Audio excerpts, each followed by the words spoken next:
Yo guys! Hello, good morning! It's me again, Paring June TV, kung saan magbibigay tayo ng mga simpleng kaalaman tungkol sa ating mga motor, ano? So guys, for today's video, bibigyan lang natin kasagutan yung tanong ni... May nag-message kasi sa akin si Paring June. Tanong niya, bakit daw yung TMX Supremo niya napakakunat panda rin sa umaga, ano? So, dati ko rin pinoproblema yan. Bakit yung Honda TMX ang hirap panda rin sa umaga? Pero nung na-i-apply ko yung tamang pamamaraan at technique para sa bagay na yon, hindi na to naging balakit sa akin or problema pa. So, bakit nga ba ganon? Anong nangyayari? Anong pinagmulan at anong solusyon? So, yan yung tatalakayin natin ngayon. Guys, meron kasi tayong tinatawag na engine cold start, kung saan nangyayari po yun during the long time duration na nakaparada yung ating motorsiklo. Let's say within 12 to 24 hours na iyan ay nakaparada. Halimbawa, pinarada nyo ng kahapon umaga hanggang gabi, tapos gabi hanggang madaling araw. So, nagsasuffer na po tayo ng engine cold start. Lalo na kapag malamig ang panahon. Gaya ngayon, December to January, ang lamig pa ng panahon, guys. Kapag rainy season, ayan, di natin may iwasan yan. Kahit anong motor, kahit anong makina, magsasuffer po yan ng engine cold start. So, paano natin re-resolbahan yon? Ganito po yan magsimula tayo sa... Tara, magsimula na tayo, okay? Okay guys, magsimula tayo sa langis, no? Guys, yung langis natin, yung ating engine oil, kapag ka po malamig, bigyan nating isang halimbawa yung mantika sa kusina, Tingnan nyo yung mantika, ilagay nyo sa garapon, ilagay nyo sa open area kung saan nalalamigan siya, kinabukasan, pasyalan nyo, ano na naging itsura. Ang nangyayari, namumuo, naninigas, kumakapal, So, yung ating engine oil, although hindi naman totally ganyan ang nangyayari, pero meron itong similarities and comparison na in the same situation, ganyan po yung nangyayari sa kanya.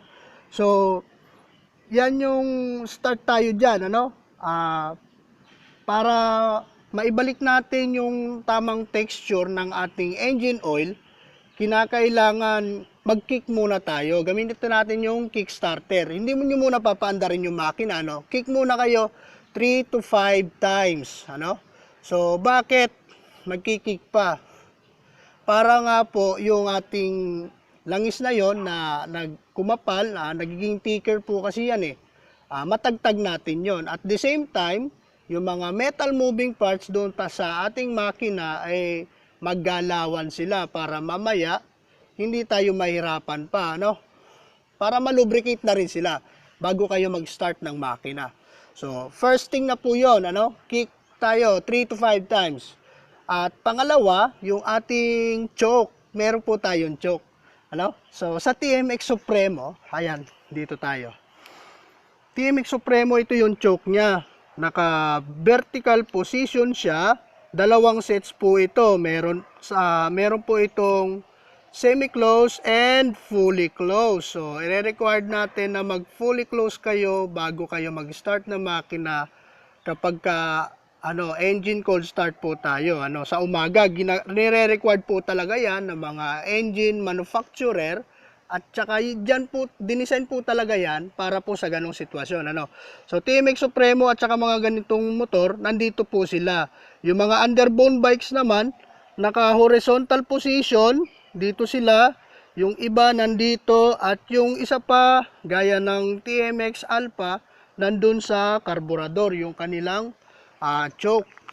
So, yun, gagamitin na natin yun, Choke muna kayo. Hindi nyo papaandarin yung makina, At saka, meron pa rin magtatanong, bakit daw kailangan pa mag-choke? Okay, so, alam nyo, yung choke natin guys, ang trabaho talaga niyan is to enrich the fuel. Kasi, ganito Ito yung ating makina. Ito yung ating makina. Malamig yung makina, malamig yung carburetor niya, malamig ang intake manifold, ang head malamig, maging yung spark plug, malamig yung spark plug. So, maging yung combustion chamber, malamig yan. Guys, kapag ka malamig yung mga parts na yan, at yung mga surface area na yan ay malamig, mahihirapan tayo gumawa ng spark, ano? At saka isa pa, yung ating air and fuel mixture, kahit naka-standard tuning kayo, during the cold start, nagiging lean po siya. Ano? Kaya gagamitin natin yung choke para to enrich the fuel, ano? Para ma-purify yung gas na papunta doon sa combustion chamber. Sa ganung pamamaraan, mas mapapadali yung pag-spark ng ating makina. Madali natin siyang buhayin. Hindi na tayo magsasuffer ng hard starting. So, ayun. At isa pa, yung minor. Titingnan nyo lagi yung minor nyo. Sana naka-standard tuning kayo. Ano? Yung standard tuning ng ating minor, 1.4 to 1.5. Sa RPM nyo makikita yon. Ano, naka-indicate naman po yan sa manual ng motor natin. Kaya mas maganda yun yung ating susundin. Gagana naman siya kahit mababa yung minor eh. Ang problema, yung alam nyo yung pag mag-start kayo sa umaga, sa atin kasi gusto natin, pag in-start natin siya, aandar siya nang hindi nyo inahawakan yung silinyador. Ano, kasi abala pa sa atin yun eh. No? Kaya maganda ilagay nyo sa standard tuning yung ating minor. 1.4 to 1.5. Okay? Kasi yung karburador natin na yan, meron po tayong tinatawag na gas opening. Yung karburador natin, kapag iyan, yung makina natin, kapag iyan ay naka-idle pa lang or naka-minor pa lang siya, dalawa po yung jets natin eh. Isang main jet at isang pilot jet. Ang nagtatrabaho lang po dyan, yung pilot jet pa lang habang hindi pa kayo tumatakbo. Ano? So, napakaliit lang naman ng certain amount na inilalabas ito to sustain the engine na gumana siya. Ano? Baliin natin yung paniniwala na sabi ng iba, kapag ka mataas daw yung minor, malakas sa gasolina. Hindi naman totoo yun eh. Wala naman sapat na basihan yun guys. Ano? Kaya yung ating minor, ilagay nyo rin sa standard tuning. No? At ano pa ba? Okay, so kapag ka ganun, paandarin na natin. Parang daldal natin eh. Tara, para ma-testing natin, ano? Okay. Ito, actual naman tayo. Kanina demo, ngayon actual na. Tara. Siya nga pala, yung motor na to, hindi pa to pinapagana guys. Ano? Ayan, nakasarado pa siya. Nakalak pa yung manibela. 2 days na nga ito nakaparada eh. Kaya tamang-tama yung araw na to at yung topic natin sa ngayon, ano? Huwag muna natin papandarin. I-apply muna natin yung mga dapat na sundin. So, kick tayo 3 to 5 times. Para lang yung langis matagtag natin. At the same time, yung mga metal moving parts ay malubricate na rin sila. Ano? 2, 3. Okay. So, nakapag-kick tayo 3 to 5 times and then yung ating choke, set natin ng fully closed. Fully closed para ma-enrich yung ating fuel papunta sa combustion chamber. Okay. Pwede na tayo mag-start. Ganun lang guys.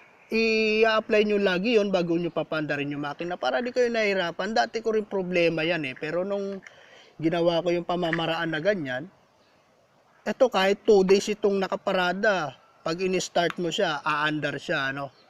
Dati hindi eh. Nakakainis nga yun. 5 beses ka nag-push start, 5 beses ka nag-kick start, ayaw pa rin umandar. Pero ngayon, hindi na. Hindi ka na mapapahiya dito. So, ayan guys ha. Ito, walang halong biro. Hindi pa ginagamit to. Baka sabihin nyo, niloloko ko kayo, hindi pa to umaandar. Ano? So, dito, mapapatunayan natin na effective yung ganung pamamaraan. So, ready? Fire! Okay, ayan. Umandar siya guys. 2 days itong nakaparada. Engine cold start. Pero hindi ako nagsasuffer ng hard starting sa umaga. Ganun lang. I-apply nyo lang siyang lagi, ano. So, ayun. Panoorin nyo ulitin yung video kung hindi nyo ganong naintindihan, ano. Kasi meron tayong dapat na susundin, pasunod-sunod, ano. At saka, ayan, guys, hindi porkit umaandar na yung makina natin, ano, hindi porkit umaandar na siya, bomba kayo ng bomba. Huwag nyo sanayin yung ugali nyo na ganun. Kasi, meron kasing ilan, no, kapag ka umandar na yung motor nila, bomba sila ng bomba. Hindi po maganda yun eh. Alam nyo, kahit sa mekaniko, hindi nila nire-require yun. Alam nyo bakit? Kasi, yung ating makina, first 5 seconds, wala pang langis yan doon sa ibabaw eh. Tapos ibobomba nyo na ibobomba, magkakaroon po ito ng metal friction. Ibig sabihin, magkakaskasan yung mga parts doon na magiging sanhi na maagang pagkasira nila, ano. So, hayaan po natin magtrabaho yung ating oil pump kasi may oil pump yung mga makina eh. Ang trabaho ng oil pump, pag umandar na yung makina, yung langis na nandun sa baba, dadalhin niya doon sa taas, magsimula yan. Tutusin, sabay-sabayan gumagana eh. Yung crankshaft kung saan nakakabit yung rod and yung piston.